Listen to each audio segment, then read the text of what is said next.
Hi, welcome to the Extra What's Going Directory. I'm Jonny Glendinning, and today I have a great panel.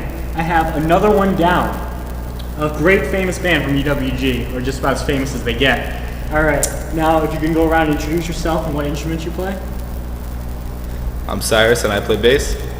I'm Marcus and I sing. I'm Ben and I play guitar. Alright, so the first question I have for you guys is pretty simple. What inspired you to make the band?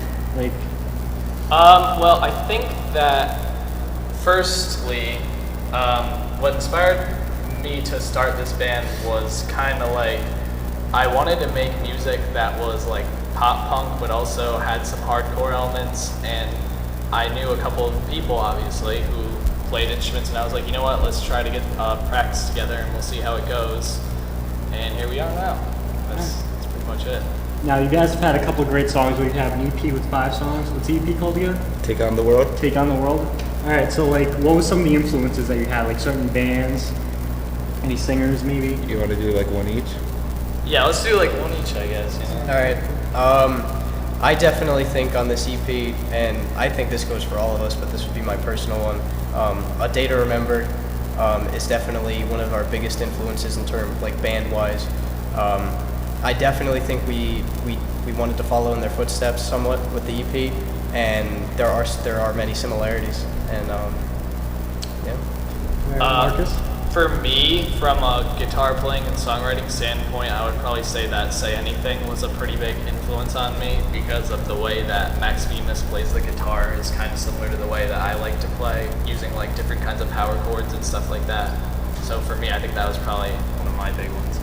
I think as a band that was just about to release their first EP, we were looking up to bands that were kind of newer. So I think that Neck Deep was a good one that we liked. All of us like them, and I don't know, they were newer and they're still getting really, really big. And I think that for us, Neck Deep are kind of like role models because they kind of like made their following over the internet, which is something that we've been trying to do a lot, and that's propelled them to where they are now. How have you guys been doing that? Just through social medias and any way we can, really. I mean, any way we can connect with people, we really try to. What do you guys have? We have like Facebook groups and Twitter, stuff we work through. Instagram. Yeah, Twitter, Instagram. Facebook, obviously. We have a Tumblr, but like no one follows it, so that's, you know, Yeah, that's always sad. at least you have like a show, you know what I mean? Oh, yeah. Some social network. Alright, now this is EWG, a fairly, how do I put this, redneck type environment. So you guys have like, what is it, like an easy core EP out there. Now how's that been going with the public? Like, you guys been like, popular or? Well, the funny thing is when the EP got released, it was like the day it got released, we'd been hyping it up to our friends, and we just thought, like that would be it. Our friends would be like jamming it. But literally, I think for me, every classroom I went into, it was playing somewhere, or someone was like, "Hey, I'm listening to your EP right now," and that was pretty insane. Even like teachers came up to us. It was really pretty awesome, actually. Yeah, it was a really cool experience. Something that, I don't know, a lot of people don't really get to see happen. I mean, like, everybody listens to music, but to have other people listen to your music, it's a whole different feeling. It's really cool. I think that EP is definitely going to grow more, like, outside of our school, but, I mean, it almost, like, because everybody knows each other here, so, I mean, it just blew up. Like, once one person heard it, I mean, they'd show it to everybody. It was really awesome. And, yeah, like Ben said, I think that having it get so popular in school is kind of like a good basis for where it's going to go in the future, hopefully. Like, if you guys can make a pop punk band popular in EWG, you can do that just about anywhere. So, like, all the credit in the world to you guys. That's what was great too, being able to see all these people that are fans of country, rap, all those other genres of music still listening to our music, even though it's different from what they normally like. That was always a cool feeling too. Yeah, so like you guys are kind of like approaching like, if it's good music, people are going to listen to it, like that's... Yeah, we don't like, even though a lot of people like our music, we don't try to like please anyone like specifically. We make music for ourselves, and people I think see that and they really appreciate that. And I think it's also funny too, like how like what Cyrus was saying, because I know some kids that like listen to like mostly like rap and stuff, and like I was in line at Popeyes and like someone was talking to me and he was like, yo, you know, like we were jamming your songs like in the car, just straight up, and like they're like the breakdown of Dirty Dan is crazy, and I was like, thanks. I'm like, you probably went from listening to like, I don't know, like Lil Jon to like us in the car. Lil and Jon I'm like, is so that's just, outdated. I don't know. I'm not hip on the new music of the 2016s. I don't know. I heard Popeyes played a major role in this band. Is that fair to say? Popeyes, Wendy's, and Boneheads. Yeah. Popeyes and Boneheads. I heard they get a shout out on the EP, right? Oh yeah. Oh, yeah. Oh, we should have given Popeyes a shout out. Why didn't we? That was a mistake. Popeyes, That Louisiana kitchen. Louisiana. Fast. Louisiana Fast. All right. So now, what have been your hit songs, like your most popular songs? Because you guys have 5, right? Yeah. All right. Anchor What are Down. they?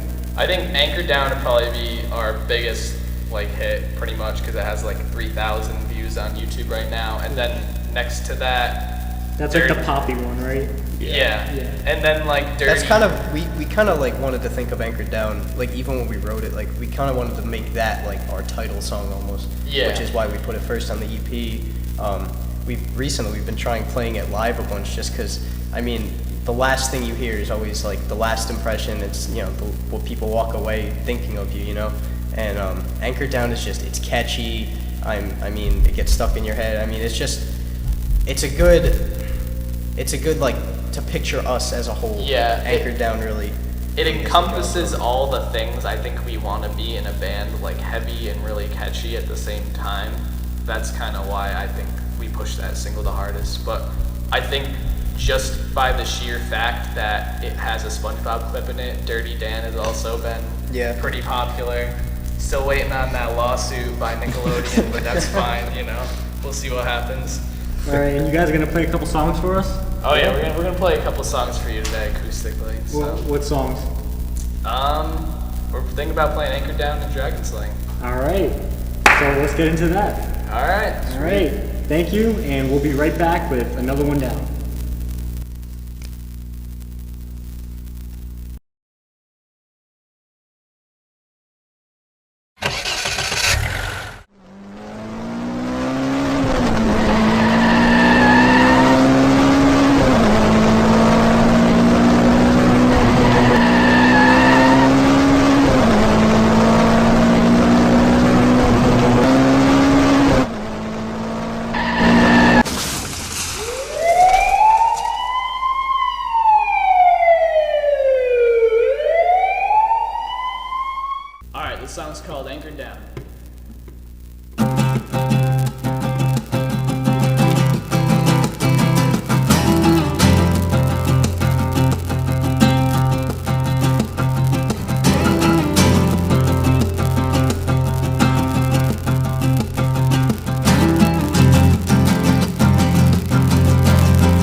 Alright, we're gonna play one more for you. This song's called Dragon Slaying.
You said to me